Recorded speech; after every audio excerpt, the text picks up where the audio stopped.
where influencer campaigns backfire. How can situations be reversed in your experience? There's always ways where, everybody makes mistakes. Everybody has something or the other that, and we learn by it, right? And if the company has learned it and has done something good by the customer and for the customers, giving it a chance. नविलको हरेक खातासँग सफलताको गाथा जोडिएको छ। देशमै पसिना बगाउँछु भन्नेहरूको स्वाभिमानमा मौलिकता जोडिएको छ। Nabil bank केवल एउटा बैंक मात्र नभई तपाईको परिवारको हिस्सा बन्न पाउँदा हामी कृतज्ञ छौं। नविल बैंक, सँगै अघि।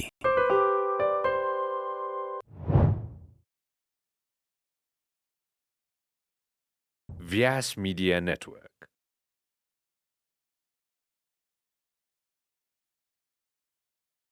And I think there's also the fair balance that needs to be done between how you're incentivizing them. But most importantly, I think brands need to understand whether the values, the innate values align or not, right? So I cannot bring someone who is very fiercely pro something that doesn't align with my brand and say, now I want you to be the influencer just because you have the reach and you have the connections with my audience, right? So in such situations where influencer campaigns backfire, how can situations be reversed in your experience? Like, can digital marketing, are there components of it that can be leveraged? How fast and how effective are they? So, go ahead. I will. Okay. Yeah. Thank you. I love this. Yeah. We can write a whole book individually, both of you, about this as well. Sure. So if it's get negative, so by the mean negative for me, it's like, of course, you get the negative sentiment for the brand. Okay. So must be users get anger or must be user get sad about the brand name or the product. If that's happened, then it's very difficult for a brand to bring it down, to be honest, because that's the organic thing they have approached. That's not the inorganic. Okay, influencer marketing is the organic. Now, to down it, you have to at least have 10 other different influencers in a same topic, same thing, so that it get down organically. Otherwise, it will always be in a rank like third, fourth over there. So if you want to get it down organic, then you have to bring more influencers. That's the one approach, I think. Or more content, basically, right? Like more and more Something content. to drown out Something more noise. content, that we use in SEO. Same time. Now, a lot of the times I have also seen like brands are doing all the right things. It backfires. They're also doing the right thing. They're bringing more content. They're trying to divert the attention, right? Doing all the things. And yet, I think in the process, what we forget is something that's digital is forever digital. Of course. Right?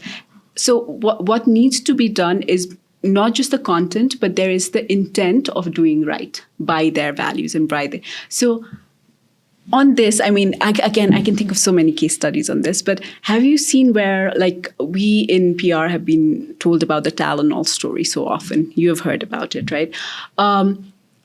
They did right by their consumers. And oftentimes we are so bogged down with, oh my God, this message, okay, community manager, manage this, and this message, and this is the script, right? But we forget to do what's right by our customers. And in the process, we lose the loyalty because we are losing one of our, really ardent brand ambassadors, right? So any examples that come to your mind on this that's relevant? We don't have to name the brand. I don't think I can exactly recall like a situation, but what I was about to say earlier in the same topic is that I think there are situations where brands have tried to hide it, right? And not accept it. But what I've learned over the years is also accepting is something that's more grateful, and maybe like, someone who is known for the brand, or someone who can come and speak and actually accept it and even apologize or if needed, or saying it that yes, this happened, right, but this is what we're doing, depending on situations. But I think mostly if it backfires, then that obviously means that accepting is also something that's a bigger challenge that a lot of brands don't do, and they try to hide it. Rather accepting it, using the right PR person for it or an agency for it, and trying to make sure that it's there. It's already out there, and as you said, it's digital, so it's always going to be there, right? If it's print, after two days it's gone, right? Like nobody's going to really care about it. But digital is always going to be there. And we talked about how creating more influencer content and all of that. Yes, organically it goes down, right? But also at the same time, if you can accept it, it makes more sense for the customers, and loyalty, I think, makes more sense there, right? Yeah. And one more thing I just want to add over there. So in influencer marketing, so if we cite the influencer marketing, so if we talk about the review marketing, so that's also come under the influencer. Yeah, same. So if you buy the product, you see the reviews, okay? And you can see reviews on Amazon, Facebook, Google, itself. You're telling me they're not real? What? Sorry, go ahead. Yeah. So you can say that might be like 50% are not real, to be honest. Okay. So that's the separate thing. But I tell you, like Google reviews, you can't remove it. Okay. None of them can remove it. We can just appeal Google. Okay. So if the you can say the language or the communication is not appropriate, abusive, then you can request Google. Then the Google will only, in that case, then the Google will remove. Otherwise, you have to accept it. Of course. And the brand always comment over there. Okay, we have accepted and we have changed it and take a response. So that's the response now brands are taking on the reviews publicly. Like on the Google, Facebook, every platform. Yeah, you own up to it and do right by your customers. You can try check, to. You can check any of the apps and check their reviews. You get over there, you get the brand reviews. Thank you for your feedback. We will be working on it. Yes, of course, right? Yeah. And I think that's also where, we're not just talking to brands, but also to customers, right? Exactly. Where I think what we also need to understand from, and also as us being customers for other brands, I think there's always ways where everybody makes mistakes. Everybody has something or the other that, and we learn by it, right?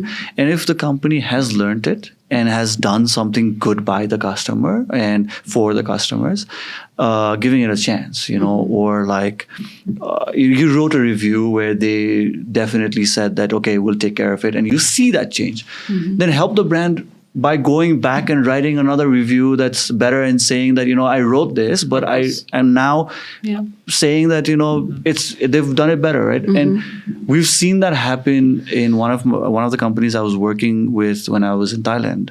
And it actually happened where, there was something that was done, and then we quickly took care of it. It was a Google review. So obviously we had to quickly take care of it.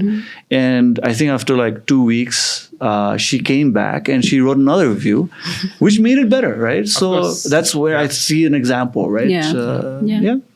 And there is that I think we've talked about it in many ways, but I don't know if we've talked about it, spelled it out, but the whole authenticity, being authentic, right? It's such a big word. It's a scary word, but at the end of the day, it is who you are. Brands are who they are. And brands at the end of the day are being run by humans. Right? Assisted by technology, yes, but it's being run by humans. So they are allowed to err, and they are allowed to, come out better.